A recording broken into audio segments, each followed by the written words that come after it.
Most people assume the worst danger comes from strangers, from someone they have never met, someone they never saw coming. But the cases in this video are different. These are killers who look the grieving families of their victims directly in the eye, in courtrooms, on social media, from inside prison cells, and made it clear that they felt nothing, no guilt, no shame, no regret. Some of them laughed out loud while mothers described crying every single day. Some of them built fan pages from behind bars, while families tried to keep themselves together. Some of them smirked, turned around in their seats, and looked at the people who had lost everything, and smiled. What you are about to hear will stay with you. 10 killers.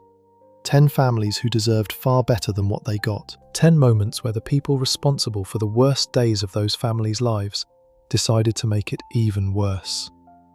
Section 1. TJ Lane, the boy who wore his pride to court. Chardon is a small town in northeast Ohio, about 30 miles east of Cleveland. It is the kind of place where everybody knows everybody. Kids ride the same school buses, families shop at the same stores, and parents watch the same Friday night games. In the winter of 2012, Chardon High School had a few hundred students. On the morning of February 27th, those students did what they always did. They filed into the cafeteria before classes started, sat with their friends, and waited for the day to begin. It was a Monday. Some of them were still half asleep. Daniel Parmenter was 16 years old. He had just started his first job at a local bowling alley, and by all accounts he was the kind of kid people wanted to be around. His mother, Dina, later described him to CNN as a jokester who made everyone laugh. Demetrius Hewlin was also 16. He would have turned 17 just 2 days after the shooting. He was an organ donor, and when he died, his family made sure his heart kept that promise. Russell King Jr. was 17. He liked the outdoors and loved to fish. His classmates said he was upbeat and friendly, the kind of person who made a room feel warmer just by being in it. Those 3 boys were sitting in the cafeteria that morning when Thomas Michael Lane III walked in. Everyone called him TJ. He was 17 years old. He was not a student at Chardon High School. He attended Lake Academy Alternative School in the neighbouring town of Willoughby, a school designed for students who were struggling in traditional settings. He rode a shared bus with some of the Chardon students, which is why he was there that morning. He was waiting for his bus. He had a .22 caliber handgun in his possession. At approximately 7:30 in the morning, he walked to a table in the cafeteria and opened fire. He fired 10 rounds. He shot 5 male students and 1 female student before running out of the building. An assistant football coach named Frank Hall chased him out, and police arrested Lane outside the school near his car a short time later. By that afternoon, 1 student had already died. By the following days, 3 were gone. Daniel Parmenter, 16, Demetrius Hewlin, 16, Russell King Jr., 17. 3 other students survived but were seriously hurt. Nick Walczak, who was 18 at the time, was shot multiple times and left paralysed from the waist down. He arrived at his own sentencing hearing in a wheelchair. Nate Mueller, 17, was grazed by a bullet near his ear. Joy Rickers, 19, was shot while fleeing the building. When police brought Lane in for questioning, he admitted to the shooting. He did not give a reason. He told investigators he did not know why he did it. In the weeks and months that followed, investigators tried to piece together a motive. The judge presiding over the case later said Lane appeared motivated by a desire to, in his words, make a big splash and land on the front page. One thing that later came out was that 6 days before the shooting, Lane had sent a text message to his sister, who was a student at Chardon High School, that mentioned a school shooting. The message was not clear enough at the time to cause alarm. It was only afterward that it took on weight. His family background was rough. His father, Thomas Lane Jr., had been in and out of prison for most of TJ's life because of repeated violent behaviour, including violence against women. His mother had also been arrested multiple times. His parents eventually lost custody of him, and TJ was raised by his maternal grandparents, Jack and Carol Nolan. By most accounts from classmates, Lane seemed quiet and kept to himself. He did not belong to any clubs or groups. One classmate told CNN he seemed like a normal teenage boy with a sad look in his eyes who talked normally and never said anything strange. Nobody who knew him thought he was capable of what he did.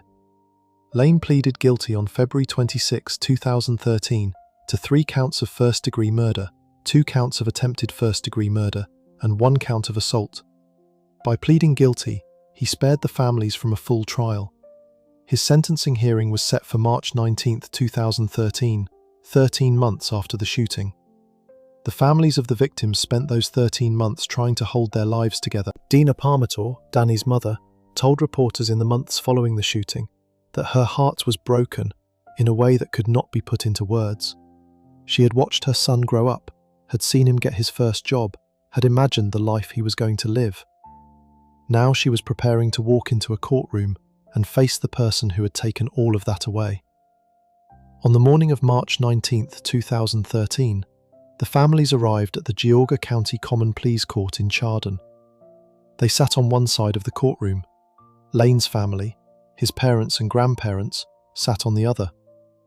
There were 45 family members and supporters of the victims, either inside the courtroom or upstairs in the building. They had come to hear the judge hand down a sentence. They had come, in whatever small way, to get something back. Lane was brought in wearing a blue dress shirt. He sat down, and then, almost immediately, he started unbuttoning it.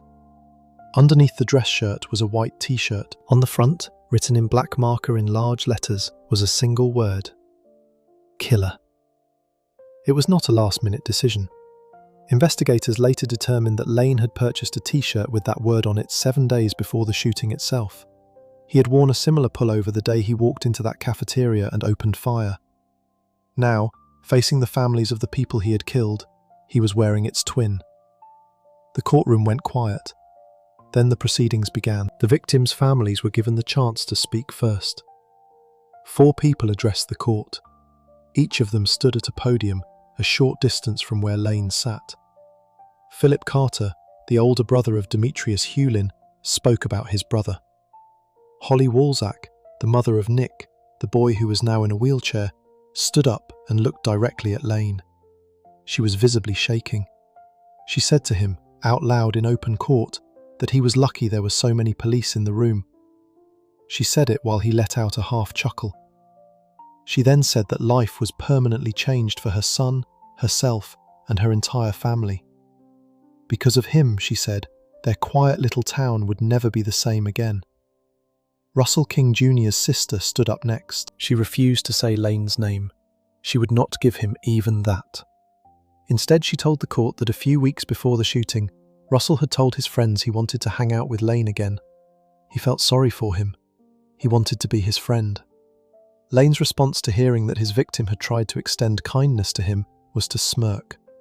Then Dina Parmator stood up. Danny's mother had been described in the months since the shooting as someone in unbearable pain. She told the court that she was in pain every single minute of every single day. She cried every day. She was no longer the same mother her other children recognized when they looked at her. She worried every time a family member left the house that she would never see them again. Her son had just gotten his first job. He was 16 years old. He was going to get married someday. He was going to be a father. None of that would happen now. They would never see any of it. How dare he, she said. How dare he take Danny from them? As she spoke, Lane laughed. She called him a pathetic excuse for a human being. She said he was not even human. She said he was a monster and would forever be known as a triple murderer. Lane faced her and smirked while she said it. She said that unlike him, she obeyed the law, which was why she was standing in that room as a free person, something he would never be again. When the time came for Lane to address the court, his lawyer had advised him not to speak. Lane ignored the advice. He turned to face the families of Daniel Parmator, Demetrius Hewlin, and Russell King Jr., the families of 3 boys who were dead because of what he had done, and he said that the same hand that had pulled the trigger and killed their sons was a hand he was proud of. He used graphic and deeply offensive language. He ended his statement with the words, "F*** all of you." He then raised his middle finger toward the families and held it there. The courtroom was completely silent except for gasps. Some people began to cry. Prosecutor James Flays later told reporters he had expected difficult behaviour from Lane, but that even he was unprepared for the full reality of what happened in that room. He called Lane a disgusting human being from the podium, while Lane sat nearby and snickered. Judge David Fury had watched all of it. When it came time for him to speak before delivering the sentence, he addressed Lane's complete absence of anything resembling remorse. He said that an expression of genuine remorse was relevant because without it, an offender is likely to commit further harm. He said that the court would have expected a real, meaningful display of regret. He noted plainly that such a display was not only absent, but appeared to have been replaced with its opposite. He said Lane had consciously and deliberately carried out a plan to kill, and that the victims had done nothing to invite or provoke what was done to them. Then he sentenced Lane to 3 consecutive life terms without the possibility of parole, 1 for each of the 3 boys he had killed. On top of that, Lane received an additional 37 years for the attempted murders and firearm charges connected to the students he had wounded. He would serve those years before the life sentences even began. He would die in prison.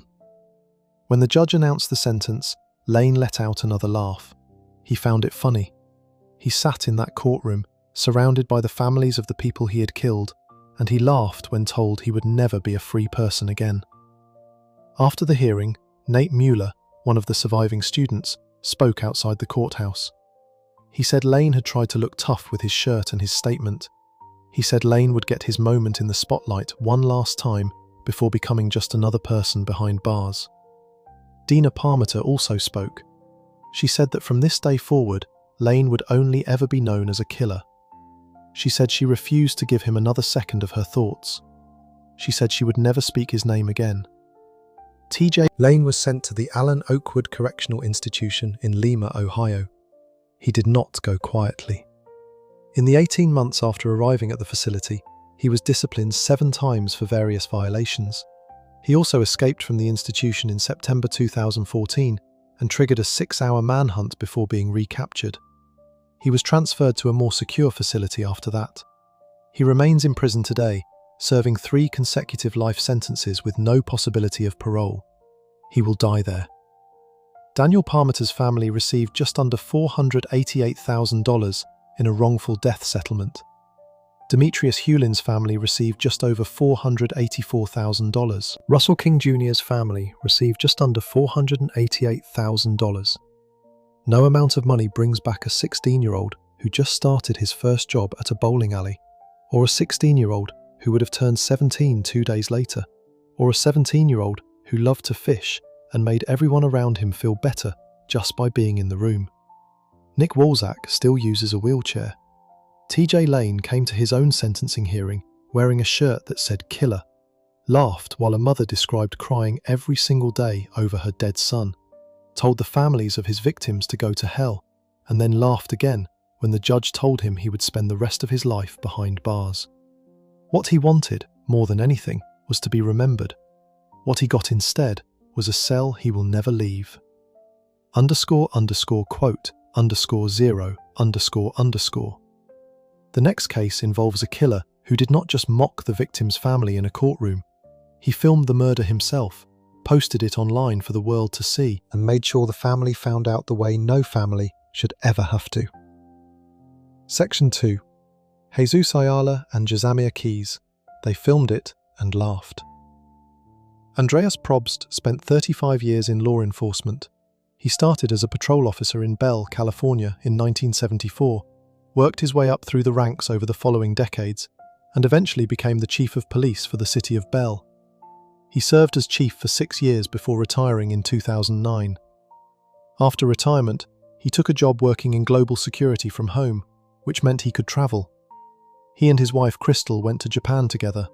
They spent a summer hosting friends for a week of golf. They went on an Alaskan cruise.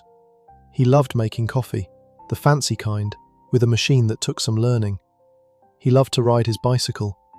He went out for a morning bike ride almost every day near their home in the northwest part of Las Vegas, where the 2 of them had settled. His daughter Taylor described what it was like to be around her father. She said it was like standing next to a ray of sunshine. He was always laughing, always smiling. He gave people support, life advice, career advice. He welcomed strangers into the family home the way most people only welcome close friends. His son Michael, who was 31 at the time of his death, had visited his parents for dinner just days before August 14, 2023. Andreas and Crystal were approaching their 35th wedding anniversary. They had built 4 decades together, moment by moment, year by year. On the morning of August 14, 2023, Andreas Probst put on a red shirt and shorts, got on his bicycle, and headed out for his usual morning ride in the Centennial Hills area of northwest Las Vegas. He was 64 years old. He was riding in a marked bike lane on North Tenaya Way, near the intersection of West Centennial Parkway, at around 6 in the morning. At roughly the same time, 2 teenagers were driving through the streets of northwest Las Vegas in a stolen car. Jesus Ayala was 17, Jazamia Keys was 16. They had stolen a 2016 Hyundai Elantra from an apartment complex, using a method that had spread widely among teenagers at the time, a technique involving the steering column and a USB drive that made certain car models easy to take without a key. The 2 of them had been up through the night. This was not their first stop of the morning. About an hour before they found Andreas Probst, Ayala and Keys had already committed their first hit and run. Keys was driving at that point. They pulled alongside a 72-year-old man on a bicycle on Fort Apache near Washburn at around 5:30 in the morning and intentionally hit him. That man survived. After that, they switched positions in the car. Ayala got behind the wheel. Keys picked up the phone. Keys began recording on his cell phone as they drove. In the video, the car can be seen pulling behind a white sedan on the road and sideswiping it. The teens then continued on, moving toward Tenaya Way, and then they spotted Andreas Probst in the bike lane ahead of them, wearing his red shirt, pedaling north. What happened next was recorded on the phone that Keys was holding. The driver asked, "Ready?" A voice said to hit him. Both of them were laughing as Ayala pulled the Hyundai Elantra directly into the bike lane behind Probst and accelerated. The car struck him from behind. The video showed Probst rolling off to the side of the road. The teens drove away from the scene, still laughing, and continued their morning. In the hours after hitting Andreas Probst, the 2 teenagers stole 2 more cars. Taylor Probst, Andreas's daughter, was at home that morning when her phone received an alert from her father's Apple Watch. The watch reported that he had fallen. She and her mother Crystal drove to the area, only 3 miles from their home. When Crystal arrived at the scene and saw her husband's bicycle and his helmet far away from it, and his phone far away from that, she said she already knew it was bad. Crystal had worked in law enforcement herself in her earlier years. She could read a scene.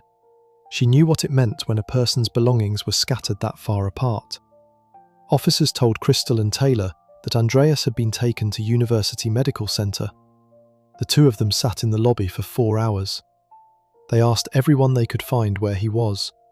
Nobody came to tell them anything. Finally, a representative from the county coroner's office came out. Andreas Probst was dead. He had died from the injuries he suffered when the car hit him from behind on his morning bicycle ride.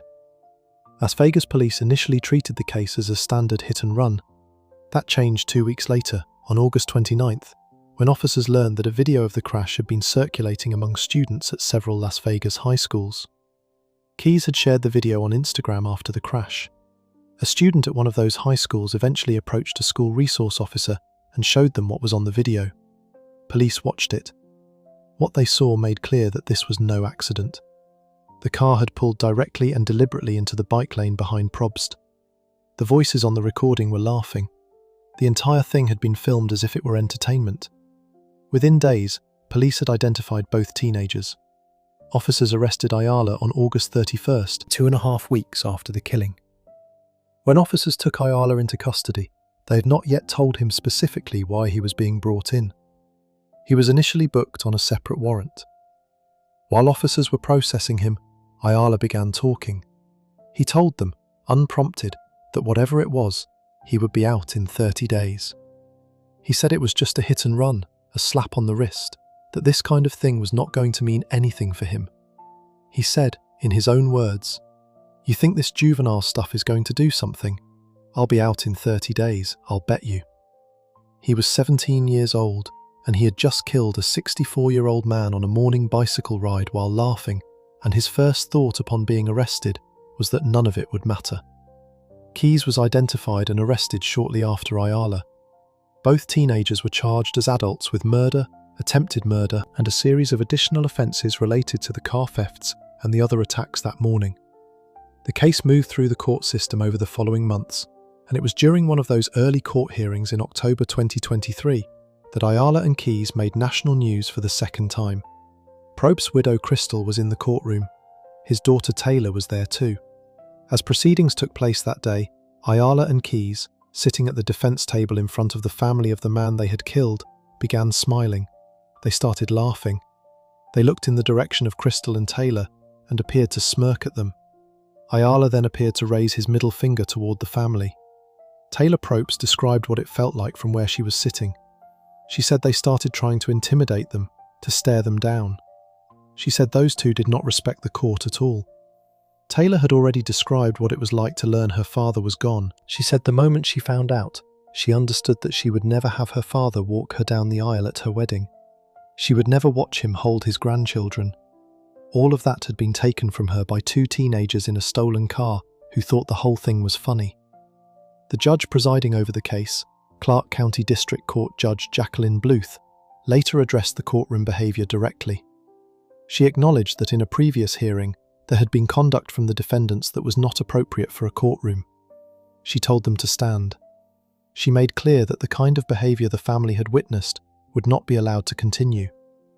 After a lengthy legal process that included a competency evaluation for Ayala, during which doctors determined he had some degree of brain damage and he was temporarily sent to a psychiatric facility before eventually being cleared to proceed, both teenagers pleaded guilty in October 2025. Ayala pleaded guilty to second-degree murder with use of a deadly weapon and battery with use of a deadly weapon. Keyes pleaded guilty to the same murder charge. The sentencing hearing took place on December 16, 2025, at the Regional Justice Center in Las Vegas. Crystal Probst stood before the court and delivered her statement. She said her world was not damaged, not shaken, it was destroyed. She said that every single day since her husband was murdered, she woke up feeling like she was being asked to live a life she no longer recognized. She said they did not just kill Andy, they filmed his murder and released it to the world. Taylor Probst stood and spoke about the absences, the weddings her father would not attend, the grandchildren he would never hold. She said he deserved to golf again, to grow old, to watch his family grow. Instead, they had memories, heartbreak, and a silence where he used to be. Michael Probst, Andreas's son, stood up and said he could not stop thinking that none of this would have happened if Ayala and Keyes had even one parent like their father. He said the moment he learned of his father's death, all he could do was scream. He said the emotional pain would haunt his family forever. Neither Ayala nor Keyes said anything when the judge gave them the chance to speak. Their silence after everything, after the laughing video, after the smirking in court, after the middle finger toward a grieving widow, was noted by everyone in the room. Judge Bluth sentenced Jesus Ayala to 20 years to life in prison. She sentenced Jazamia Keyes to 18 years to life. Additionally, Ayala received between 2 and 10 more years for the battery charge connected to the 72-year-old cyclist who survived that same morning. Because both defendants were under 18 at the time of the crime, Nevada law required that they be eligible for parole after serving 20 years, the maximum penalty available under state law for juvenile offenders. Clark County District Attorney Steve Wolfson confirmed these were the toughest sentences possible, given the age restriction. Judge Bluth told the courtroom that there was no excuse for what the two had done and the damage and pain they had caused. She noted that the Probst family had not only suffered the loss of a husband and father, they had been forced to watch footage of exactly how he died. She called that a completely different level of pain. After the killing, the company where Andreas had worked as a director of security named their security center after him. A white bicycle was placed at the crash site on North Tenaya Way by a local organization that marks the locations where cyclists are struck. His golf group held a tribute tournament in his honor. Crystal Probst said his favorite sayings were the things that kept her going on her hardest days. Andreas Probst spent 35 years keeping people safe. On a quiet Monday morning in Las Vegas, wearing a red shirt, on his regular bike route 3 miles from his home, he was killed for fun by two teenagers who filmed it, laughed at it, shared it, and then smirked at his widow in a courtroom. He was 4 weeks away from his 35th wedding anniversary. Before we move on, if you're enjoying this analysis, please consider subscribing. It helps the channel tremendously. The next case is different in the most disturbing way possible, because that killer did not just mock the grieving family in a courtroom or on video, he posted photographs of what he had done to the victim online before her family even knew she was gone, and made sure they found out the worst way a family ever could. Section 3. Brandon Clark. He posted the photos before her family knew she was gone. Bianca Devins was born on October 2, 2001 in Utica, New York. She was 17 years old, had just graduated from Thomas R. Proctor High School, and had plans to study psychology at Mohawk Valley Community College in the fall. She was a talented artist who shared her drawings online. She struggled with depression, anxiety, and other mental health challenges, and had spent time in and out of the hospital for treatment through much of her teenage years. Online, she had found a community. She had thousands of followers across different platforms. People connected with her creativity, her openness, and her personality. Her family called her their princess. Her family said her smile brightened every room she walked into. She had a cat named Belle. The world she had ahead of her, college, art, psychology, a future helping people, was still completely open. Brandon Andrew Clark was 21 years old. He had grown up in the Cicero area of upstate New York and was working as a Lyft driver. His childhood had been difficult. He had once watched his father hold his mother at knife point for several hours. By the spring of 2019, he had found Bianca's page on Instagram and started following her. They began talking online around April or May of 2019. Within weeks, they had met in person. Both had been introduced to each other's families. Bianca's mother, Kim, met Clark a few times and found him polite and unthreatening. He came to Bianca's high school graduation party. He seemed nice enough. He seemed like a normal young man. But Kim noticed something. At the graduation party, Clark would introduce himself to people as Bianca's boyfriend. Bianca would correct him every single time. She had told her mother clearly that she had explained to Clark she did not want to be in a relationship with him. She liked him as a friend. She was not interested in anything more. Kim later said she believed Clark wanted more from Bianca than she was willing to give. That gap between what Clark wanted and what Bianca was telling him was something Kim saw. It was something Clark could not accept. In the months before the murder, Clark had been making searches online. He looked up how to find the main artery in a person's neck. He searched how to hurt or stop someone. He had a large black-handled knife. He also had equipment to record video. Investigators would later conclude that the possibility of a planned murder had to be considered, given that he had brought both the knife and the recording equipment that night. On the evening of Saturday, July 13, 2019, Bianca and Clark went to a concert together in New York City. They went with a mutual friend named Alex. The show was in the evening, and they left the venue sometime after 10 at night to make the roughly 4-hour drive back to Utica. During or after the show, Clark witnessed Bianca kiss Alex. An argument started on the drive back. Sometime in the early morning hours of Sunday, July 14th, they arrived back in Utica on Poe Street, a dead-end road not far from Bianca's home. The argument had continued during the drive. At some point during those early morning hours on that dead-end street, Clark took the large knife he had with him and used it to cut Bianca's throat while she was in the back seat of the car. She was 17 years old. She was asleep when he attacked her. Prosecutor Sarah Demelier later told the court that Bianca had fought desperately for her life. Demelier said there was no way Bianca could have seen it coming. Bianca Devins died in the early morning hours of July 14, 2019. Her body, left in the car, was covered with a green tarp. Clark built a small fire nearby and sat with what he had done. Then he picked up his phone. Clark took photographs of Bianca's body. He posted those photographs to Discord, a messaging app popular in the online gaming community, with a caption directed at her online followers. The message read, "Sorry, you are going to have to find somebody else to orbit." He also posted images on other platforms. One post on Instagram carried a message that read, "I'm sorry, Bianca." Just before dawn, as they were still driving back to Utica, he had already made another post on social media. It read, "Here comes hell. It's redemption, right?" He then called family members. His calls sounded like goodbye messages, like a person saying farewell before ending their own life. Those calls prompted his family to call emergency services. At around 7:20 in the morning, the Oneida County Emergency Dispatch Center began receiving calls from across the country. People on Discord had seen the photos Clark posted. The first call came from Tennessee. Someone online had seen a picture of a girl with a large wound on her neck, with her name and the city of Utica written with it. Discord users flooded the phone lines of the Utica Police Department. Clark himself also called 911. On that call, he said his name was Brandon. He said the victim was Bianca Michelle Devins. He said he was not going to stay on the phone long because he still needed to do the suicide part of the murder-suicide.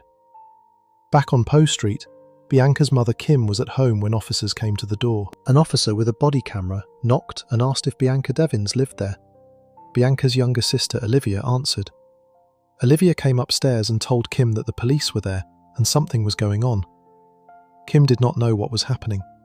She could hear on the officers' radios that there was a man threatening to hurt himself, that he had said he had hurt a girl. Kim told reporters she kept thinking it did not make sense. She could not understand why Brandon would have hurt Bianca. Officers tracked Clark's location to Poe Street. When the first officer approached him, Clark immediately began stabbing himself in the neck with the knife. He then lay down across the green tarp on the ground. Officers could see brown hair coming out from underneath it. They asked Clark where Bianca was. He told them she was under the tarp. Then he pulled out his phone and took photographs of himself lying across her dead body.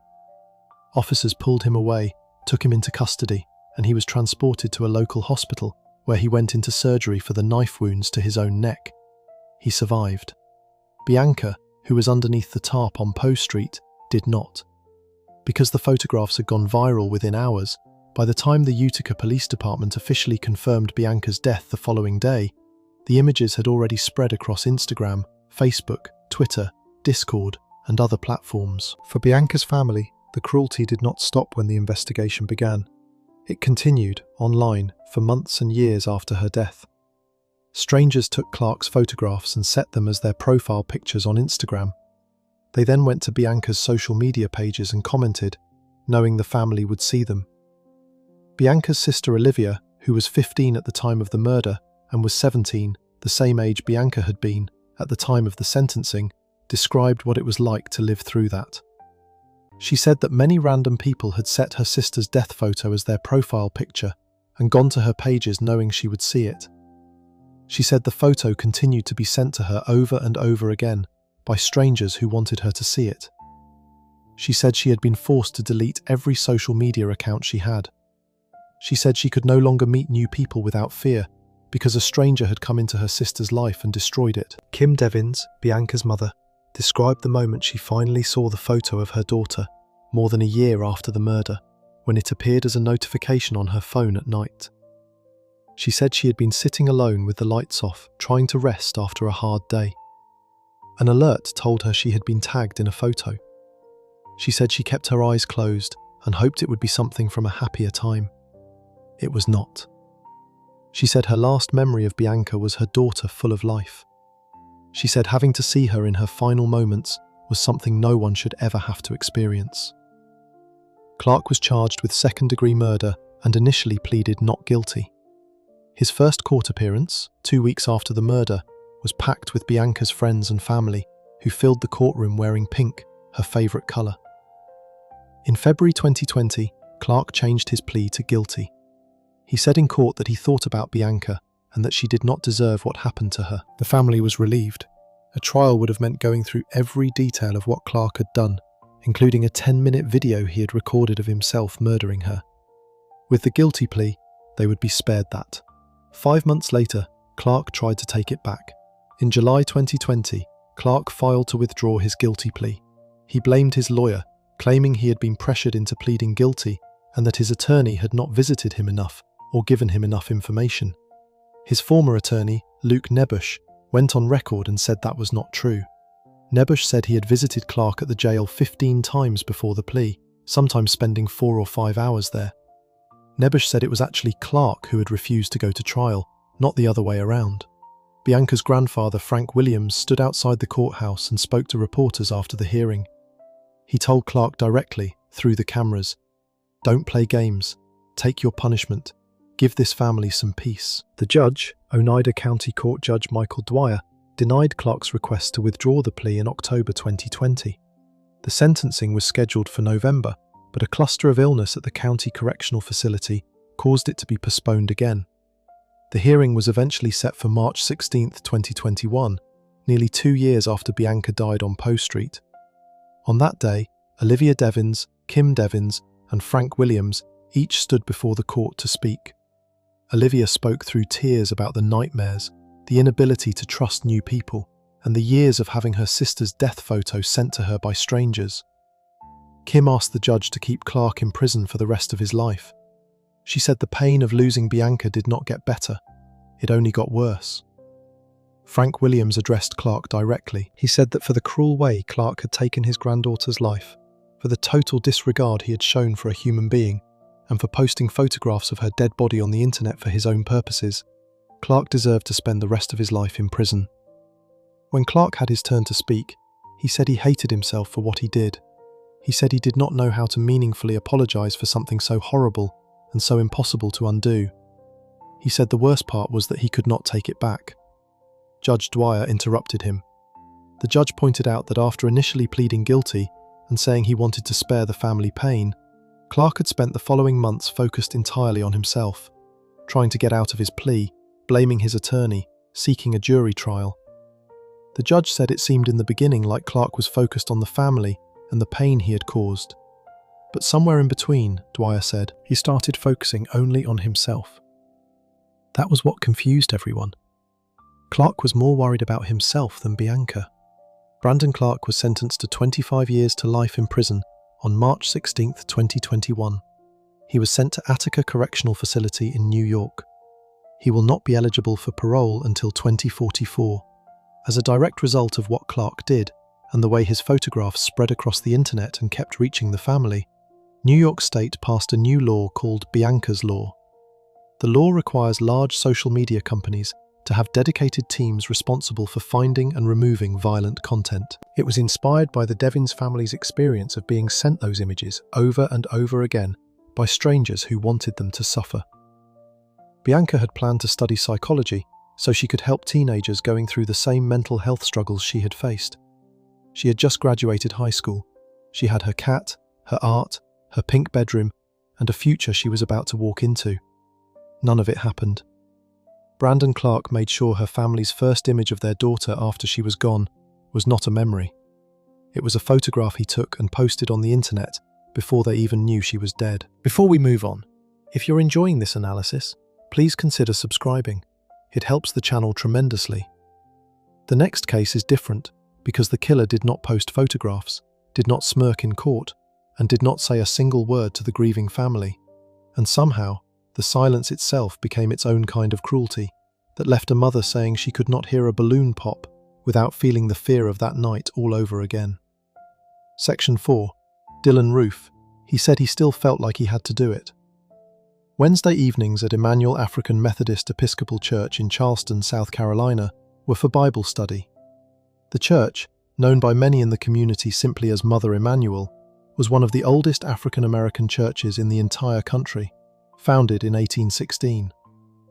On the evening of June 17, 2015, 13 people gathered in the fellowship hall in the basement of the church to study the Gospel of Mark.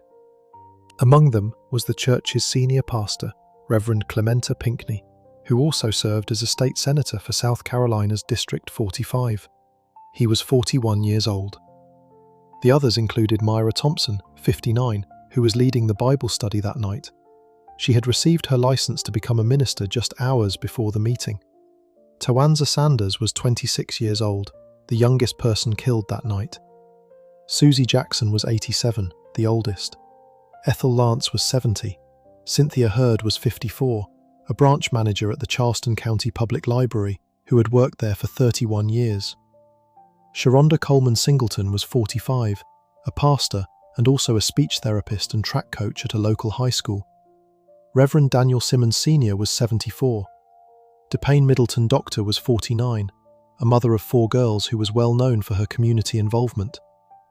These 9 people welcomed a young white man into their Bible study that night. They had never met him. He sat among them for almost an hour. Dylann Storm Roof was 21 years old. He had grown up in Columbia, South Carolina. He had dropped out of school in the 9th grade. He was unemployed and living in a largely black neighborhood in a town called Eastover at the time. He had 2 prior arrests in the months leading up to the attack, one for trespassing and one for drug possession. His Facebook page showed photos of him wearing a jacket with symbols associated with white supremacist groups in America. Before the shooting, he had built a website and written a long document filled with racist beliefs about black people and other groups. In that document, he wrote that he had become what he called racially aware after reading about the 2012 killing of Trayvon Martin, a 17-year-old black teenager who was shot in Florida. Roof stated clearly that he wanted to start a race war. He believed the shooting at Emmanuel AME would be the spark. He had done research. He chose Emmanuel AME Church specifically because of its history and its importance to the African American community in Charleston. He came prepared. He brought a Glock 45 caliber handgun and 8 full magazines, each holding 11 bullets, for a total of 88 bullets. Investigators later confirmed he had been planning the attack for approximately 6 months. When he arrived at the church on the evening of June 17th, the people inside welcomed him in. He sat next to Reverend Pinckney. He listened. One survivor later said that Roof had told investigators he almost did not go through with it because the people at the Bible study had been so kind to him. He went through with it anyway. At around 9:05 in the evening, as the group stood to close in prayer and bowed their heads, Roof stood up. He began shooting. He fired more than 70 bullets. He reloaded his gun 7 times. He shot at people who were trying to hide under tables. He shot people multiple times. Felicia Sanders, who was 59, survived by hiding under a table and covering herself in the blood of other victims so he would think she was already dead. She held her young granddaughter, an 11-year-old child who was also there that night, pressed tightly to her chest, covering the girl's mouth so she would not make a sound and draw Roof's attention. Felicia watched her 26-year-old son Tywanza die in front of her. She also watched her 87-year-old aunt Susie Jackson die.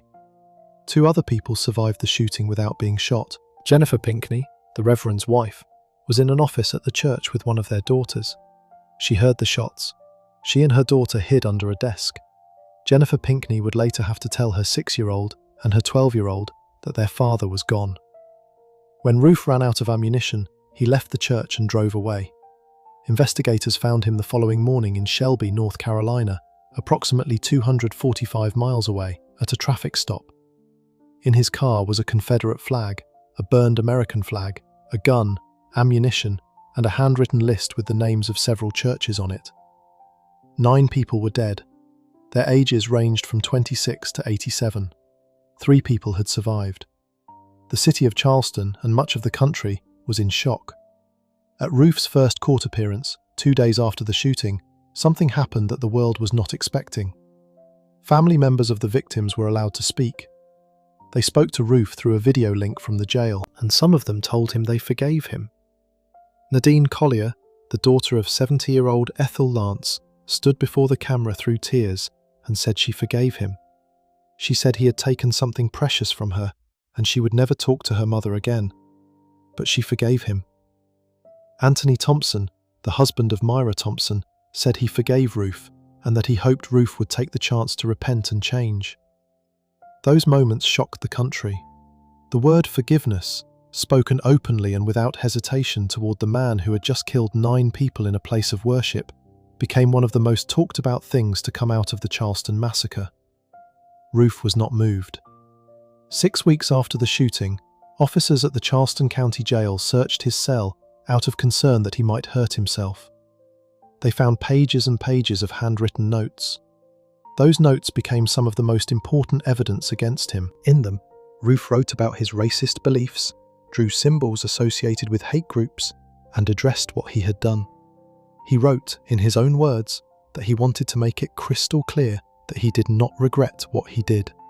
He wrote that he was not sorry. He wrote that he had not shed a single tear for the innocent people he killed. He also wrote that sometimes in his cell he thought about how good it would be to watch a movie, but then he remembered how good it had felt to do what he did and decided it was worth it. He shed one tear, he wrote, for himself. He said he felt pity that he had to give up his own life because of a situation that, in his view, should never have existed.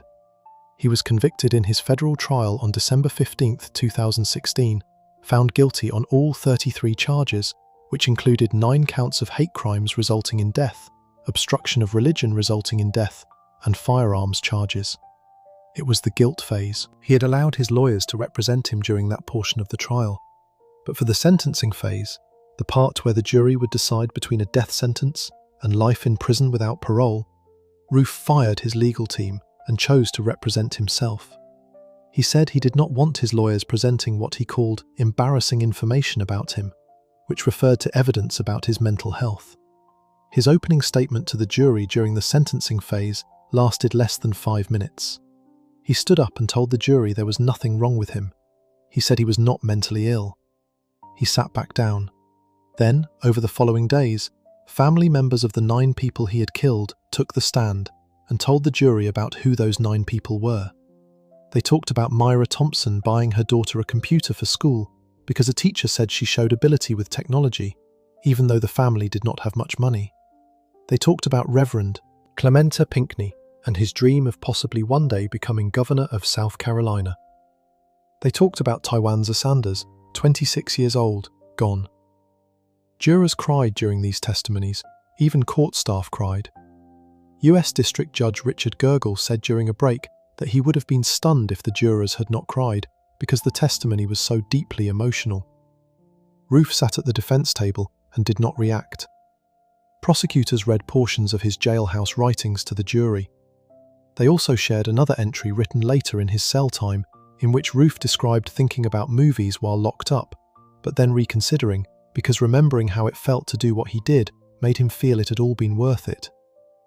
Prosecutor Jay Richardson told the jury that not one tear had been shed by Roof for the people he killed. He told them that even after sitting through testimony from survivors about their pain, Roof had walked back into that courtroom wearing the same shoes, showing no remorse, and that in his view, it was still worth it.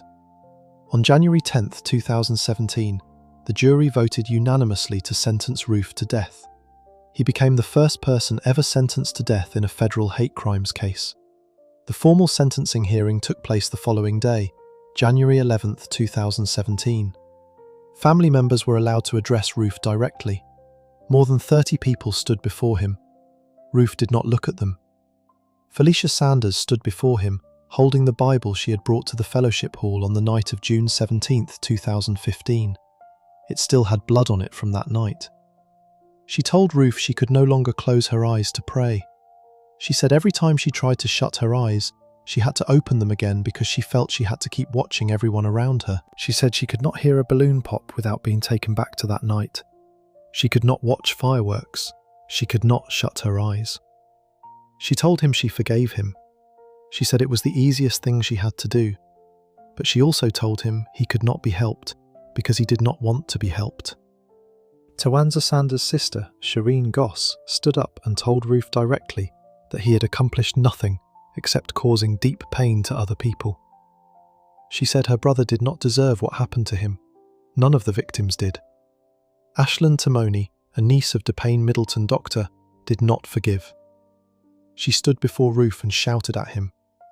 She told him to sit there every day with his blank face, pretending he had done nothing wrong. She told him she had wanted to wipe the smile off his face herself.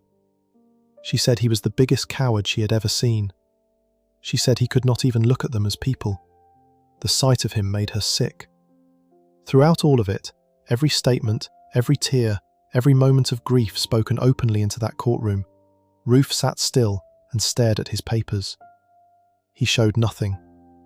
When given the chance to speak himself at the formal sentencing, Roof declined. He said nothing to the families. Judge Richard Gergel formally sentenced Roof to death on 18 federal charges and to life imprisonment on the remaining 15 charges. He told the courtroom that the trial had produced no winners, only losers. Roof was transferred to federal prison on death row at the United States Penitentiary in Terre Haute, Indiana, where he remains today. His appeals have been rejected.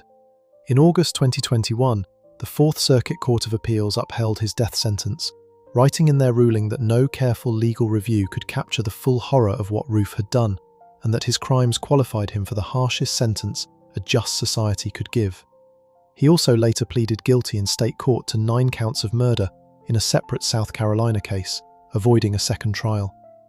The 9 people he killed, Reverend Clementa Pinckney, Tawanza Sanders, Cynthia Hurd, Sharonda Coleman Singleton, Myra Thompson, Ethel Lance, Susie Jackson, DePayne Middleton Doctor, and Reverend Daniel Simmons Sr., had been studying the Bible together on a Wednesday evening in a church that had stood since 1816. They had welcomed a stranger into their circle. Myra Thompson had just become licensed as a minister that same day. Susie Jackson was 87 years old. Dylann Roof told a jury in his closing statement that he still felt like he had to do it. He was sentenced to death. He said nothing to the families of those he killed. __quote _3__. The next case involves a killer whose complete lack of remorse took a completely different form.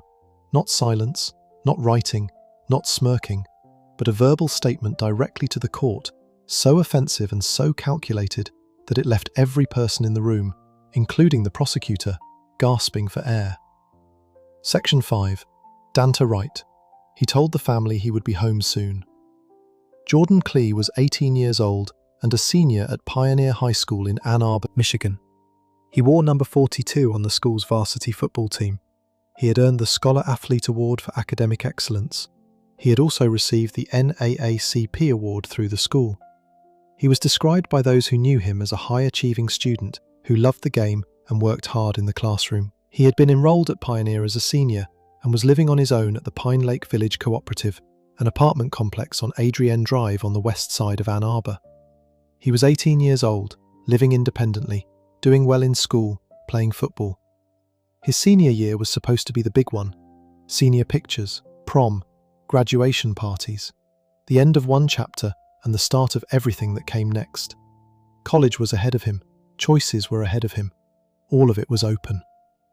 On October 4th, 2016, a maintenance worker at the Pine Lake Village Cooperative heard gunshots. He went to investigate and found Jordan Klee lying on a path outside one of the buildings. Jordan had a single gunshot wound. He was dead. It was Ann Arbor's first killing of 2016. The shock of it rolled through the school and through the community.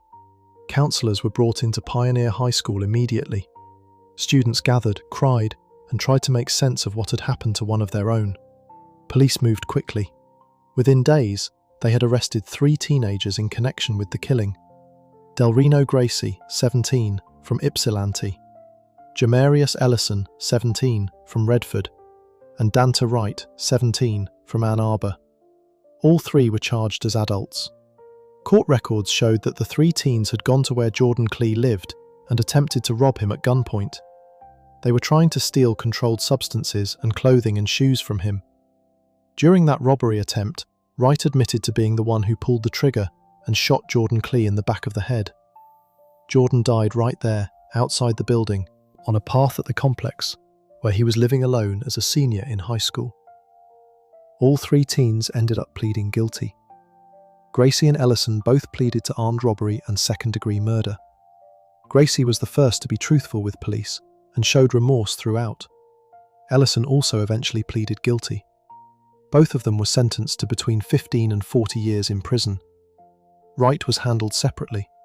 He pleaded guilty to second-degree murder, armed robbery, and a firearm charge.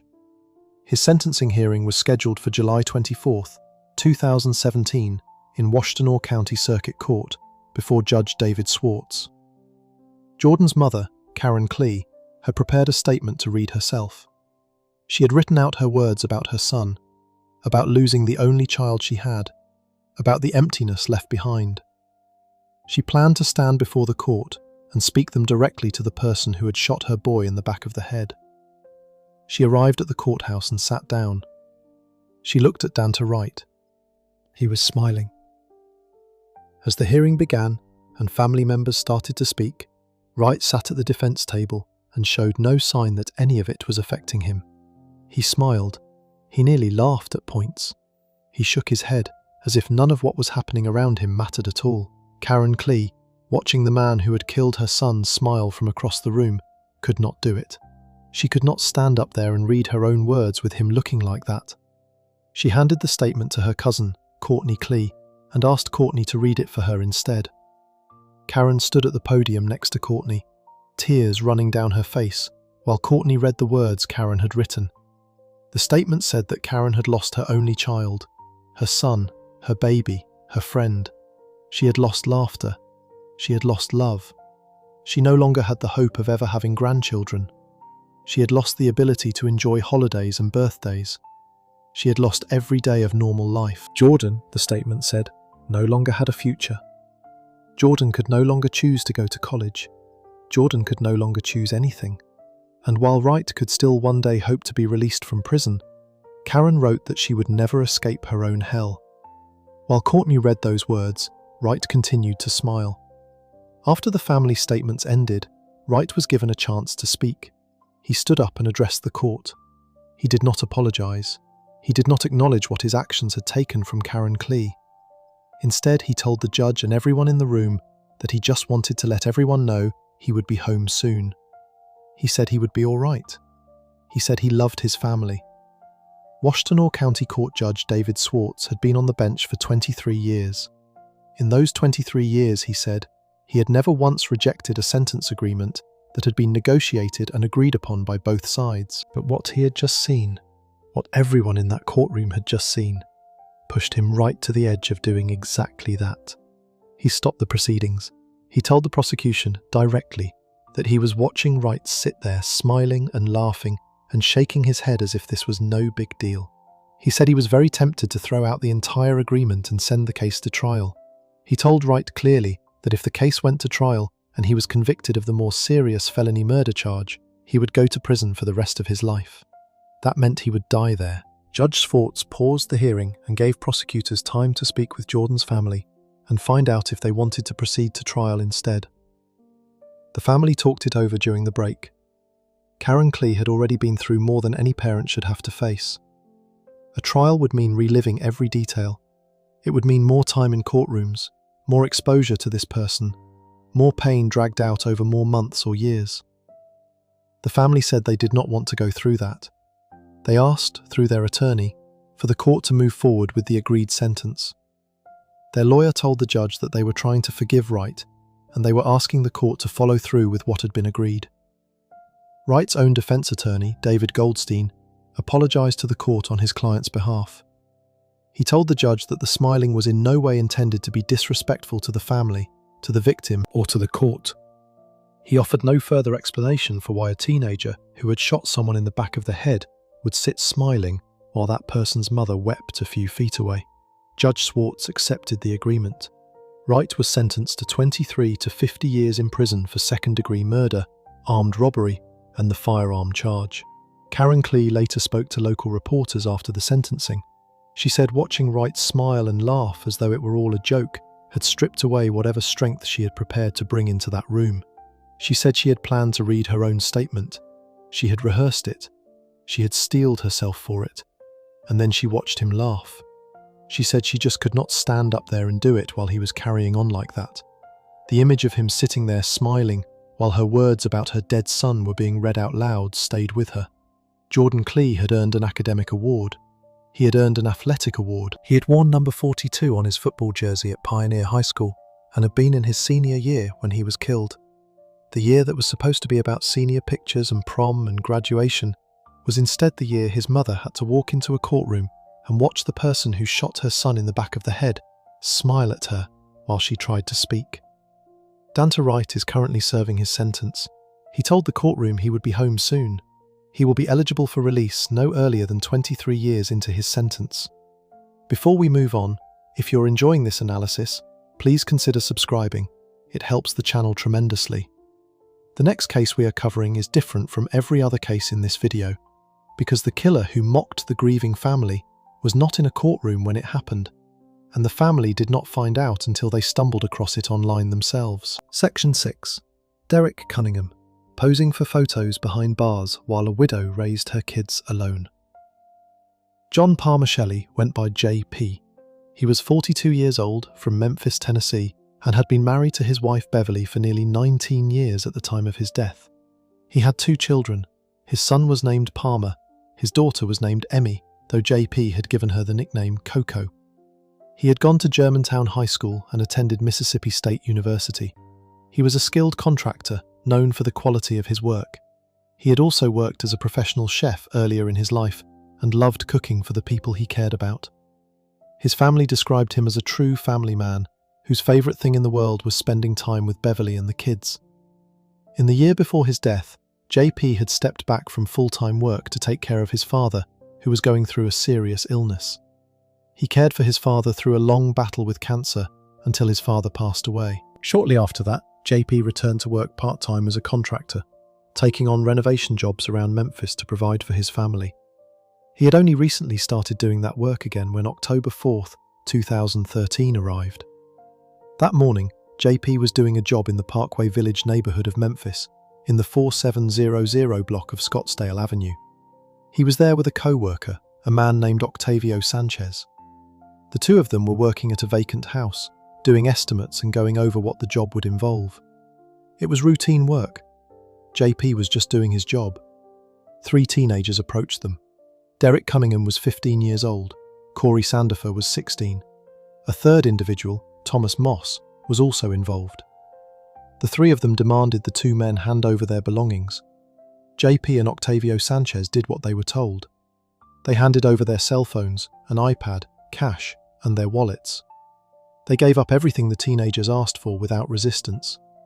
Then Cunningham shot JP in the neck. Octavio Sanchez survived. JP Shelley did not. He died on Scottsdale Avenue, at a vacant house in Parkway Village, while doing a renovation estimate. He left behind Beverly, his son Palmer, and his daughter Emmy. Beverly Shelley was a teacher at Southwind Elementary School in the Shelby County school system. When police told her a 15-year-old was the suspect in her husband's murder, she said she simply could not believe how young the person was. She said it hit particularly close to home because those children were supposed to be in the very school system she worked in. She said she just wanted people to know that they had killed a wonderful man. Derek Cunningham had been in and out of the juvenile court system 15 times before the shooting.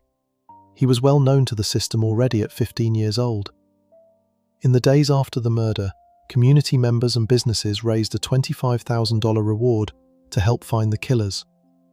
Police moved quickly and made arrests. All 3 young men were charged as adults. The case was processed over the next 2 years, with the families of both the victim and the defendants going through a painful legal process. In August 2015, Derek Cunningham, by then 17 years old, pleaded guilty to second-degree murder and aggravated robbery. He was sentenced to 30 years in prison with no possibility of parole. Beverly Shelley issued a statement after the plea. She said she was thankful her family had been spared the pain of a trial. She said she prayed she could honor JP's life and their children by making a difference in the lives of young people in Memphis. Despite everything that had happened to her, Beverly became a board member of a local organization called JIFF, which worked to help juvenile offenders get out of the cycle of crime. She said if those young men did not get help from organizations like that, they just went back to gang-filled environments. She said she prayed Cunningham would turn his life around. He did not. By 2017, 4 years after JP was shot to death on Scottsdale Avenue, Beverly Shelley was scrolling through Facebook when she came across a profile under the name Crim Munhay. It was Derek Cunningham. He was in prison. He was serving a 30-year sentence with no possibility of parole for shooting her husband in the neck during a robbery in broad daylight. He was not supposed to have a phone. Inmates at the Northwest Correctional Complex, where Cunningham was being held, were strictly forbidden from using electronic devices. Possession of a cell phone inside a prison is a serious offence. None of that had stopped him. What Beverly found on that page was photograph after photograph of Derek Cunningham inside prison, living as though none of what he had done had any weight to it at all. He was posing with other inmates. He was flashing gang signs at the camera. He was smiling in pose after pose. He was tagging his posts with the hashtag that read, "Free me." He had also posted a message that read, "Still waiting on appeals when snitches get a deal." He was openly on social media, posting regularly, showing no sign that he was sitting in a prison cell because he had shot a man in the neck and left 2 children without their father. Beverly contacted WMC Action News 5 in Memphis and showed them what she had found. The news station then reported the story and reached out to the Tennessee Department of Corrections for a response. The Corrections Department confirmed clearly that inmates are forbidden to use electronic devices and that bringing a phone into a prison is a very serious offense. They said they were investigating. Beverly told reporters what it felt like to find those photos. She said it was so disgusting. She said Cunningham was a murderer. She said he was a cold-blooded murderer who had executed her husband. She said what she saw on that Facebook page looked nothing like justice. She said the hostile, violent lifestyle he was showing off online did not suggest any kind of change of heart. She said it was very concerning to her. She said if he had shown any remorse at all, it would be easier to try to forgive him. But he was posing for photos and tagging posts and carrying on from inside the prison where he was supposed to be paying for what he did, and he was showing nothing. She said, clearly, that he had still chosen to shoot her husband in the face, and he was living it up in prison. After the news station sent the Facebook profile and the images directly to the Tennessee Department of Corrections, an investigation was opened into how Cunningham had obtained a phone inside the facility. As a direct result of that investigation, Cunningham was relocated from the Northwest Correctional Complex to the Morgan County Correctional Complex, a facility further away from Memphis and from the area where his connections were based. Beverly told reporters after the transfer that she believed he was the most dangerous of the 3 people charged in her husband's murder. She said she hoped the new facility, further from his network, would cut off some of those bad influences. She also said she hoped he would find a better path while in prison and someday be able to guide other young people away from the kind of life he had chosen. J.P. Shelley had spent a year caring for his dying father before returning to work as a contractor. He had 2 children who called him Dad. His daughter had a nickname he had given her. He and Beverly had been married for nearly 19 years. He handed over his phone and his wallet and his iPad when 3 teenagers demanded them, and he was still shot to death. 4 years later, the man who pulled that trigger was inside a prison, posing for photos, flashing signs at the camera, and posting about waiting on appeals while other people told the truth. Beverly Shelley found out, not because a corrections officer called her, but because she was on Facebook and came across a profile that should not have existed. __quote_5__. The next case on this list is different from every case we have covered so far, because the mockery did not happen years later from a prison cell, and it did not happen in a courtroom. It happened in the middle of a public street, while the victim's family was still in shock, and the whole thing was captured by cameras that were already rolling. Section 7. Scott Peterson. He called his girlfriend from his pregnant wife's candlelight vigil. Lacey Denise Peterson was 27 years old and 8 months pregnant when she disappeared on Christmas Eve 2002. She and her husband Scott lived in Modesto, California, in a house they had made into a home together. They had been married since 1997, had dated for 2 years before that, and Lacey had told her mother from the very beginning that Scott was the man she was going to marry. She was excited about becoming a mother. She and Scott had decided to name their unborn son Connor. They had decorated the nursery with a nautical theme. They were weeks away from meeting him. Lacey's family described her as a woman who lit up every room she walked into. She loved to cook. She loved to laugh. She was the kind of person whose presence made things better. Her mother, Sharon Rocher, later said that she thought about Lacey every single day, about her friendship, her laughter, her personality, her sense of humour. Sharon said Lacey would have been 46 years old by the time of the 2021 resentencing hearing, but that she would always be 27 in her mind. On the morning of December 24, 2002, Scott told police that he left the house to go fishing at the Berkeley Marina, about 90 miles from Modesto. When he returned home, Lacey was not there. He said he assumed she had gone to her mother's house. He called Sharon Rocher looking for her. She was not there. A search began. Neighbours had found the couple's dog wandering in the street earlier that day, still wearing his leash. By that evening, Lacey Peterson had been officially reported missing. From the moment police arrived at the house, something felt wrong about Scott. Investigators noted that he was calm in a way that struck them as off. He was not asking the questions most people ask when their spouse goes missing. He was not frantic. He did not behave like a man whose pregnant wife had vanished on Christmas Eve. Within days, a second reason to look hard at Scott Peterson emerged. A woman named Amber Fry contacted police. Fry was a massage therapist from Fresno, California. She told investigators that she and Scott had been in a romantic relationship since November 2002. He had told her he was single. Then in early December, around 6 weeks before Lacey disappeared, Scott had told Fry that he had lost his wife, that she had died. He described himself as a widower who would be spending his first Christmas without her. Lacey was alive when he said this. She was 8 months pregnant with his child. Police asked Fry to work with them. She agreed. She began secretly recording her phone calls with Scott while officers listened. What those recordings captured became some of the most damning evidence in the case. While volunteers and police searched parks and lakes around Modesto for Lacey, Scott was calling Amber Fry from within that same community and telling her elaborate lies. He told her he was travelling. He described being in Paris, standing near the Eiffel Tower, watching fireworks on New Year's Eve, celebrating with his friends at a bar. He faked bad phone connections as if he were calling internationally. In reality, he was in Modesto. He was at a candlelight vigil for his missing pregnant wife. On the last night of December 2002, the community of Modesto gathered at East La Loma Park for a public candlelight vigil for Lacey and baby Connor. Hundreds of people came together. Lacey's family stood on a stage and thanked the crowd for their support. Scott Peterson was there too, but he was not on the stage with her family. He stood far back in the crowd. Photographers captured 2 photographs of him during the vigil. In one, he is crouching down to set a candle, smiling broadly. In another, he is standing with people nearby, laughing. And while that vigil was going on around him, while people who loved his wife held candles in the cold for her, Scott Peterson placed a phone call to Amber Fry and told her he was in Paris.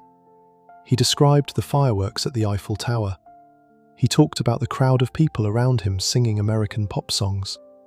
He did not tell her he was standing at a vigil for his missing wife. He did not tell her his wife was missing at all. Lacey's body and the body of her unborn son Connor washed ashore at different locations along the San Francisco Bay in April 2003. The bay was approximately 2 to 3 miles from the Berkeley Marina, which was exactly where Scott had told police he went fishing on Christmas Eve. Scott Peterson was arrested on April 18, 2003, at a golf course in San Diego. He had dyed his hair blonde. He had roughly $15,000 in cash, his brother's ID card, and multiple cell phones on him. He was approximately 45 miles from the Mexican border. He was charged with first-degree murder of Lacey and second-degree murder of Connor. His trial began in June 2004, was moved to San Mateo County because of the publicity in Modesto, and lasted 5 months. The jury heard Amber Fry testify for 7 days. They heard the phone recordings played in court. They heard Scott describe Paris from a candlelight vigil in Modesto. Juror Mike Belmessieri later described Scott's courtroom demeanour clearly. He said Scott came in every day with a big smile on his face, laughing, as if it were just another day and everything was fine. Belmessieri said it was just another day in paradise for Scott. On November 12, 2004, the jury found Scott Peterson guilty of first-degree murder of Lacey and second-degree murder of Connor. In March 2005, he was formally sentenced to death and sent to San Quentin State Prison. In August 2020, the California Supreme Court overturned his death sentence after finding that potential jurors who opposed the death penalty had been incorrectly excluded during the selection process. His murder conviction was upheld. In December 2021, Scott Peterson was brought back to court in San Mateo for resentencing. It was the first time Lacey's family had faced him in person in nearly 17 years. 16 seats in the jury box were reserved for her family and friends, arranged so they directly faced Peterson. Sharon Rocha, Lacey's mother, was one of the first to speak. She addressed Scott directly. She said she still felt the grief every single day, 19 years later. She said that on December 8, 2021, the day of the resentencing, he had been in the middle of planning Lacey's murder 19 years ago to the day. She said she saw no sorrow from him, no remorse, not even any grief for the two people he had lost. She told him his evil and selfish act had ended two beautiful souls. She said there was no reason for it except that he did not want them anymore. He did not want a baby or the responsibility of being a father. She called him a coward. She told him that two things would never change no matter what happened in any courtroom for the rest of time. Lacey and Connor would always be dead, and he would always be their murderer. Brent Rocker, Lassie's brother, stood up and said there were no words for the pain. He said the family had been devastated and traumatized. He called Peterson's actions those of a sociopath who had shown absolutely no remorse and continued to refuse to accept responsibility for what he had done. Amy Rocher, Lacey's sister, said she was heartbroken that Lacey never got to meet her family. She said she honestly did not know how Scott went on living. Peterson was blocked by the judge from speaking. Judge Anne Christine Masulo resentenced him to life in prison without the possibility of parole. He is currently held at Mule Creek State Prison. He has continued to file legal challenges. The Los Angeles Innocence Project has taken up his case. His conviction remains under review, though his murder convictions have withstood multiple appeals to this point. Lacey was 8 months pregnant. She and Scott had named their son Connor and decorated a nursery for him. Scott called his girlfriend from her candlelight vigil and described fireworks in Paris, while hundreds of people around him held candles in the dark. Jurors later said it was partly his behaviour, the laughing, the smiling, the casualness of it all, that confirmed for them what they already suspected. Sharon Rocher said she saw no grief from him, not then, not at sentencing, not at resentencing 19 years later. __quote _6__. The next case is completely different in how the mocking happened, because the killer in the next story did not laugh, did not post photos, did not call a girlfriend, and did not smirk in court. He did something that affected the family in a way that no courtroom could address, and the person he hurt most was a woman who had already lost far too much. Section 8. Marshon St. He smirked while a grandmother described losing 5 people she loved. The Simmons family was coming home from a grocery store.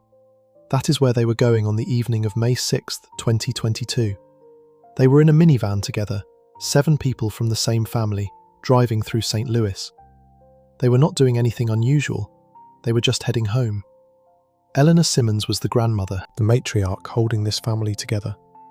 In the minivan with her family that night were her daughter, Angelique Simmons, who was 52 years old, her granddaughter, LaRonda Simmons, who was 34, her son, Ephraim Simmons, who went by Wayne and was 47 years old, her son, Luther Simmons, who was 44, and her granddaughter, Takira Thompson, who was 11 years old. 2 other girls were also in the van, Aniasha, who was 16, and Trinity, who was 8. 7 people in a minivan, a family, coming home. A few miles away, just before 9 in the evening, the St. Louis Police Department's monitoring system picked up a license plate it recognized. A grey 2015 Jeep Cherokee was traveling east on Page Boulevard. That vehicle had been connected to multiple thefts across the St. Louis area. Officers began following it. Behind the wheel of that Jeep was Marshon St. He was 17 years old. There were passengers with him, including Jalen Holland in the back seat. Near the intersection of Delmar Boulevard and Union Boulevard, Stepney began driving badly, swerving in the road. The Jeep sideswiped a grey Infiniti. Holland, riding in the back seat, fired shots at the Infiniti as the Jeep sped away from the collision. The driver of the Infiniti called 911. Police officers caught up to the Jeep. They deployed spike strips on the road, the kind of device designed to flatten a vehicle's tyres and force it to slow down. Stepney drove over the spike strips and kept going. He reached speeds of 80 miles per hour on Delmar Boulevard, weaving through traffic in the middle of a city street. He did not slow down. Near the intersection of Delmar Boulevard and Pendleton Avenue, in the 4200 block, the Jeep slammed into the Simmons family's minivan. The black box recovered from the Jeep showed it was travelling 82 miles per hour at the moment of impact. Of the 7 people inside the minivan, 5 were killed. Angelique Simmons, 52, died. Ephraim Simmons, 47, died. Luther Simmons, 44, died. LaRonda Simmons, 34, died. And Takira Thompson, 11 years old, died later at the hospital from her injuries. Aniasha Wallace, 16, and Trinity Thompson, 8, were rushed to hospital and survived with serious injuries. Stepney ran from the crash scene on foot. His airbags had deployed. He got out of the wrecked Jeep and disappeared. He came back to the area hours later. Doorbell camera footage captured him approaching a nearby resident and asking that person to call his mother to come pick him up. That footage helped identify him. Police also used surveillance video from around the area. 12 days after the crash, officers caught up to Stepney after a foot chase and arrested him. He was 17 at the time of the crash. He was charged as an adult. 2 other men from the Jeep, Jalen Holland and Walter Burton Jr., also faced charges in connection with the incident. The legal process took nearly 4 years. In January 2026, Stepney, by then 21 years old, pleaded guilty to 5 counts of second-degree murder, 2 counts of first-degree assault, 1 count of tampering with a vehicle, and 1 count of leaving the scene of a crash. His sentencing hearing was held on February 10, 2026, in St. Louis Circuit Court before Judge Dylann Wright. Jasmine Piggy walked into that sentencing hearing wearing a t-shirt printed with photographs of the people she had lost. She pointed at each photo as she described them. She said, "This is my daughter. This is my mum.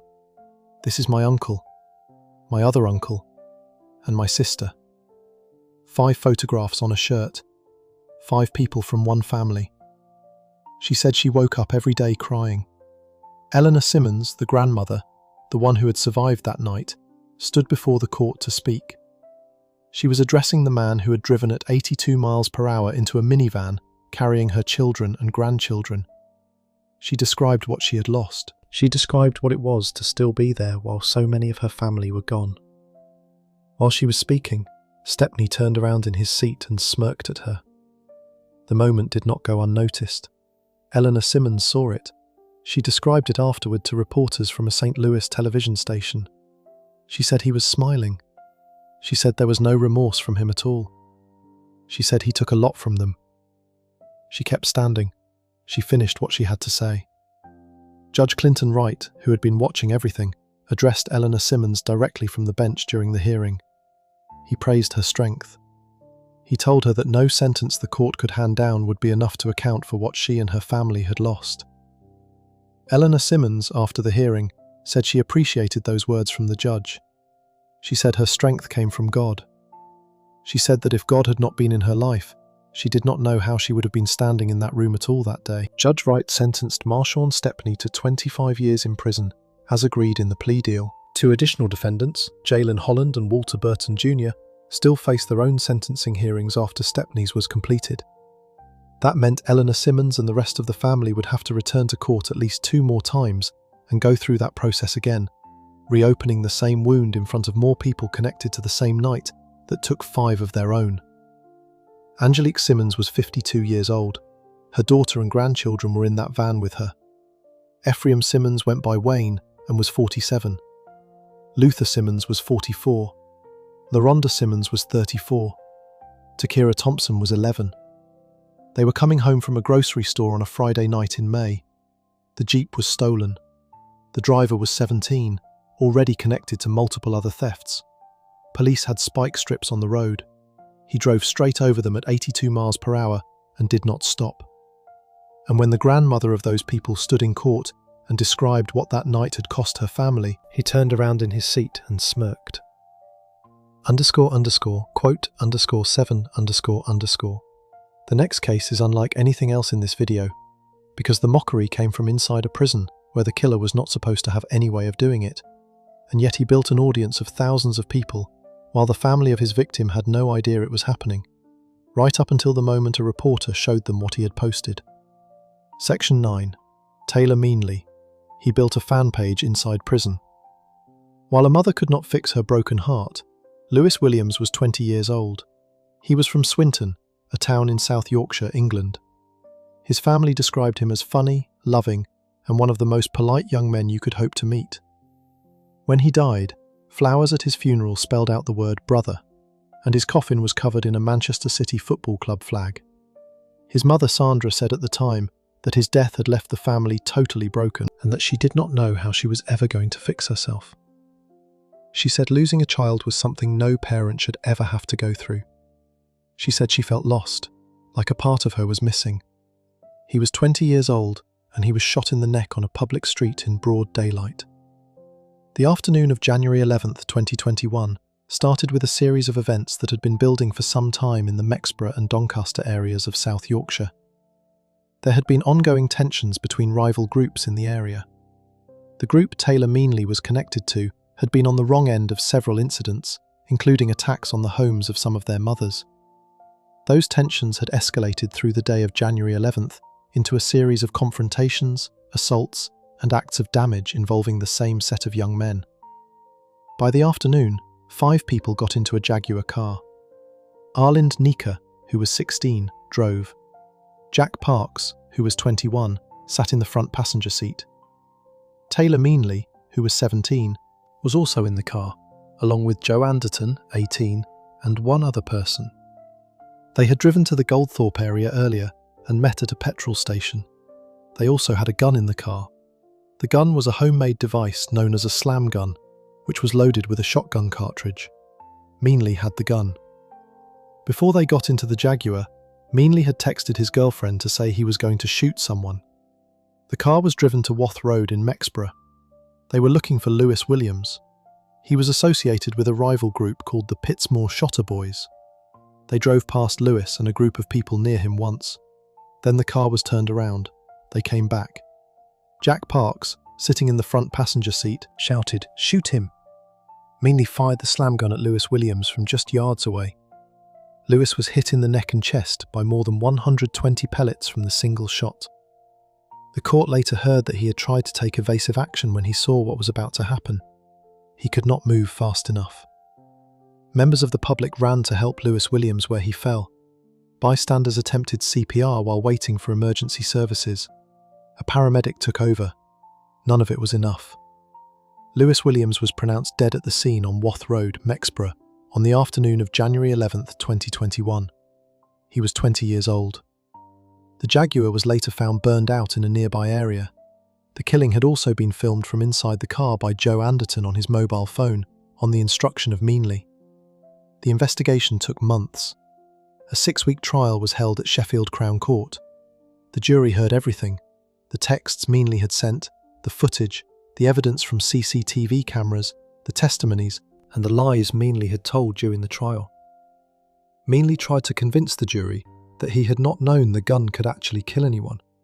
He claimed he believed the slam gun could only fire an empty cartridge and make a loud bang. The jury did not accept this. On October 15th, 2021, Meanley and Parks were found guilty of murder.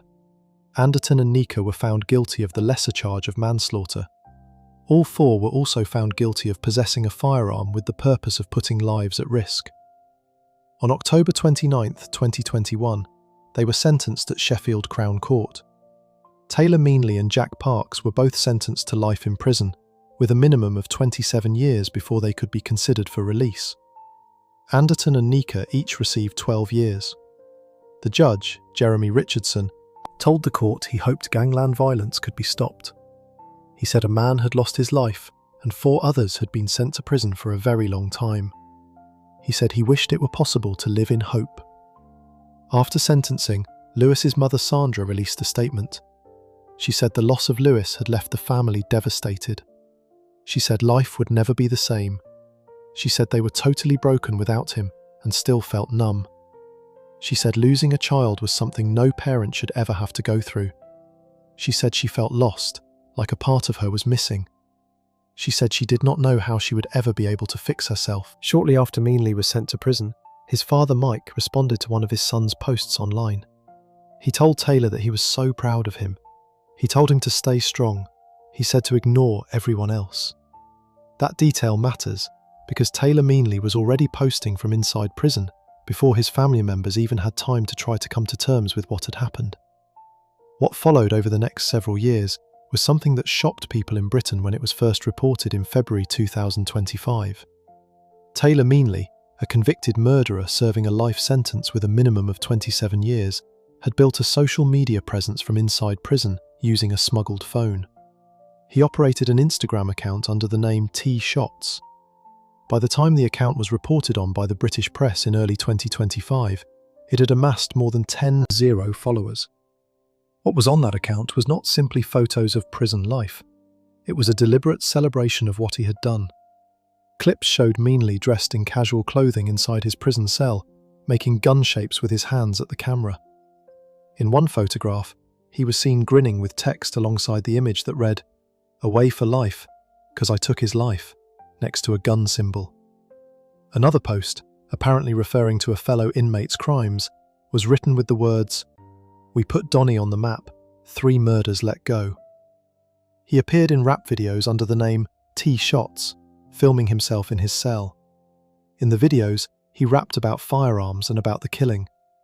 One set of lyrics included the words from Young, "I have been silly, always kept my hands on it, always loved my shotguns and my handguns." Another line in a video appeared to be a direct reference to shooting Lewis Williams at close range from a moving car.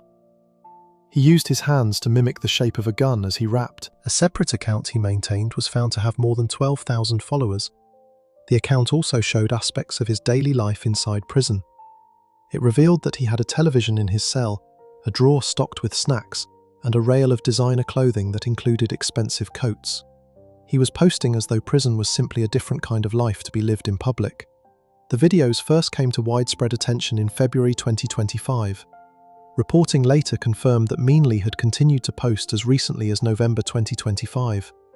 The Instagram account was eventually taken down after the British press reported on it, and the content was brought to the attention of prison authorities. A spokesperson for the Ministry of Justice told the Daily Mail that the behaviour was unacceptable.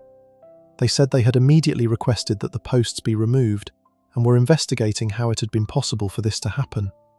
Prison rules in England are clear. Inmates are not allowed to have personal mobile phones. Bringing a phone into a prison is a criminal offence. Being caught with one can result in additional time added to a sentence. Despite all of this, Meanley had managed to obtain a phone, film videos inside his cell, and build a following of more than 10,000 people on Instagram while serving a life sentence for murder. Lewis Williams's mother Sandra had said at sentencing that she did not know how she was ever going to fix herself. She said she felt lost. She said a part of her was missing. While she was living with that, the person who killed her son was inside a prison cell, making gun gestures at a camera and building a fan base, with lyrics in his videos that appeared to reference the shooting that ended Lewis Williams's life at the age of 20. Before we move on, if you're enjoying this analysis, please consider subscribing. It helps the channel tremendously. The next case on this list is the final one, and it stands apart from every other case in this video, because the killer in this story had already told families he was sorry, had already stood in a courtroom and said the right words, and then spent years doing something so calculated and so cruel from behind bars that one widow described it as a man who had executed her husband, living it up in prison while she raised their children alone. Section 10. John Honore. He told the police he would get a slap on the wrist. Linda Fricky was 73 years old and was the kind of woman people remembered the moment they met her. Her family said she seemed to know someone wherever she went, whether she was on vacation or walking into a Waffle House. She would run into someone she knew, stop, and talk as though she had all the time in the world. Her sister-in-law, Kathy Richard, described her as good-hearted to a fault. She said Linda was just a good soul. She said Linda had never hurt anyone in her life and had spent her time helping people. Linda was a grandmother. She lived in Wagaman, a small community just west of New Orleans across the Mississippi River. She worked as a life insurance agent. She was someone who showed up for the people around her, who had that kind of energy that makes a room feel warmer just by walking into it. On the afternoon of Monday, March 21st, 2022, Linda Fricky was in the mid-city neighborhood of New Orleans. She was in her Nissan Kicks, a small SUV. It was around 1:30 in the afternoon on a regular weekday. She had no reason to believe that anything unusual was about to happen. 4 teenagers were also in that neighborhood that afternoon. John Honore was 17. 3 girls were with him: Brynea Baker, who was 15, Lanira Theophile, who was 16, and Markle Curtis, who was 16. According to prosecutors, they were targeting vehicles for a carjacking. At approximately 1:35 in the afternoon, the 4 approached Linda Fricke's vehicle on Bienville Street. What happened next was captured on surveillance video and witnessed by people who lived and worked in the area. Honore pepper-sprayed Linda Fricke in the face. He then grabbed her, pulled her partially from the car, kicked her, and stomped on her head. He beat her while she was being pulled from her own vehicle. He then got into the driver's seat. One of the girls was in the car as well. Curtis fled immediately on foot. What Honore either did not notice or did not care about was that Linda Fricke's arm had become caught in her seatbelt. When he drove away from the scene on Bienville Street, she was still tethered to the car. She was dragged alongside the vehicle for more than 700 feet, the length of roughly 2 American football fields.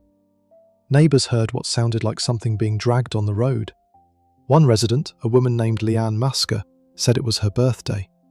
She came outside and saw what she first thought looked like a mannequin being pulled along behind a moving car.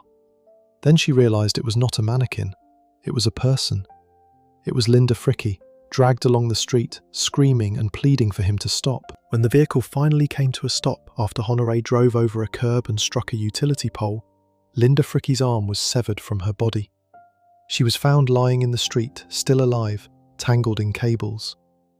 Mascar, her husband Mark, and a neighbour ran to where Linda lay and tried to cover her with a sheet.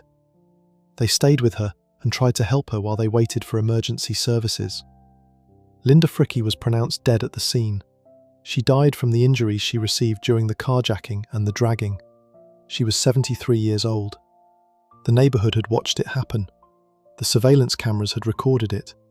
At least 20 to 25 members of Linda's family came to the trial when it eventually took place, and the judge made the decision to turn the monitor in the courtroom away from the family side so they would not have to see the footage again.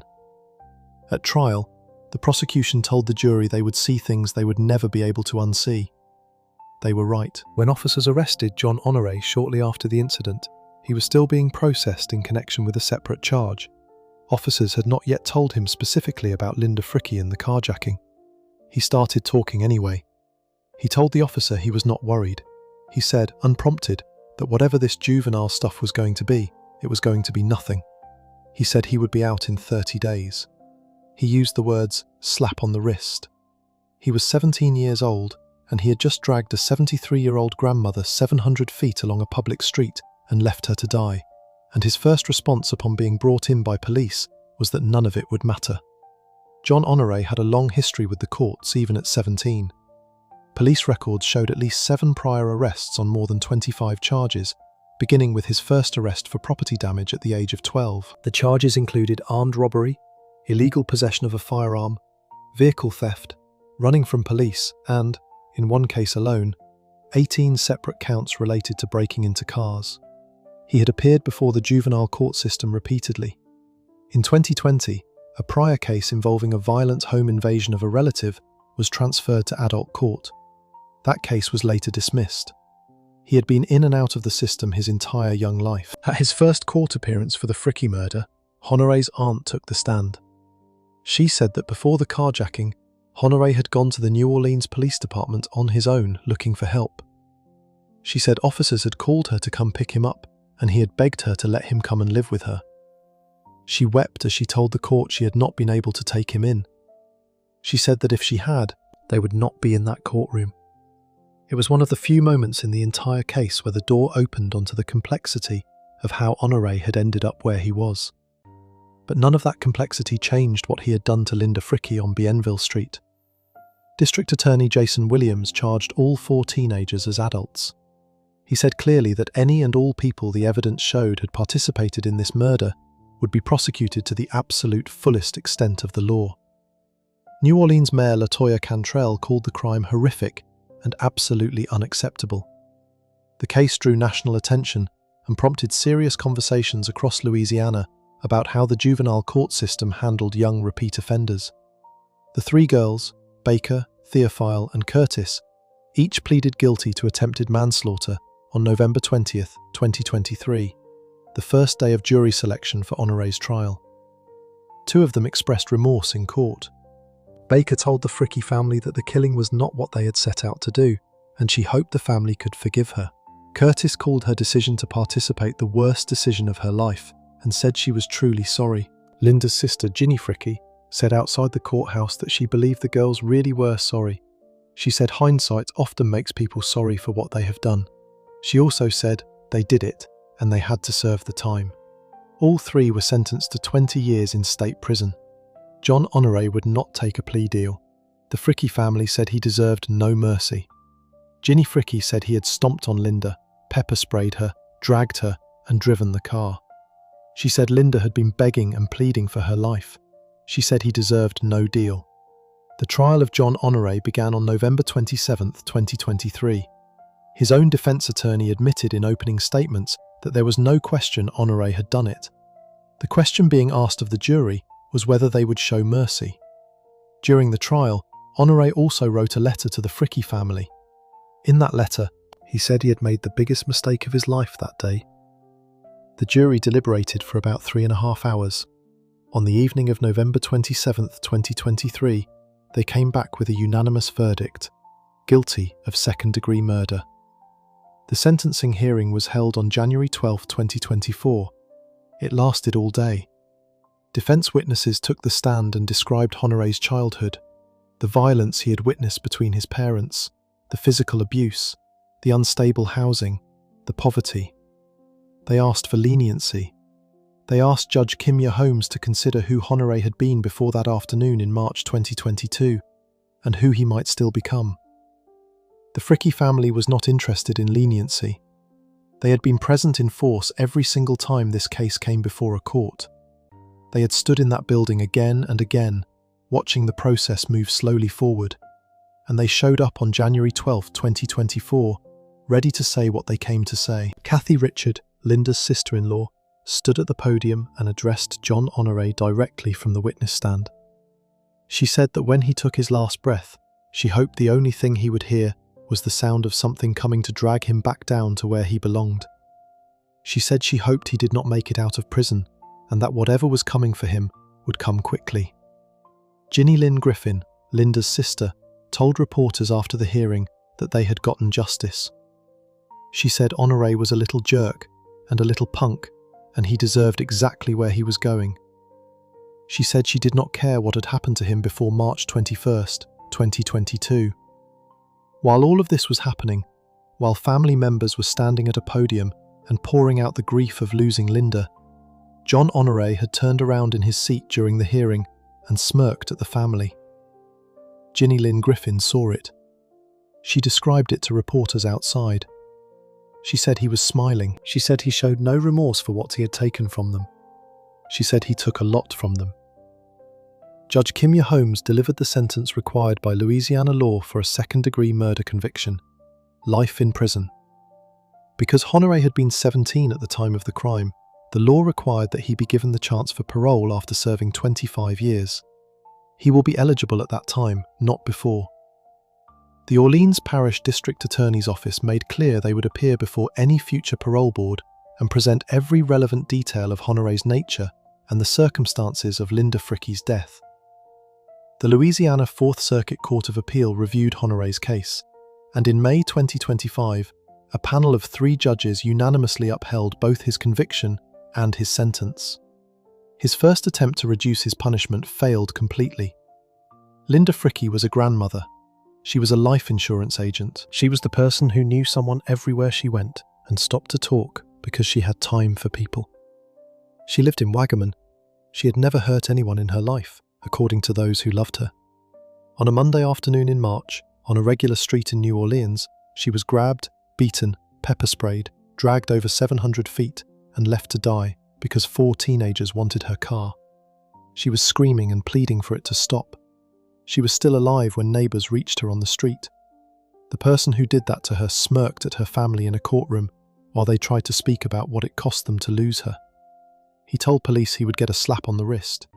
He is in prison for life, with no possibility of parole for 25 years.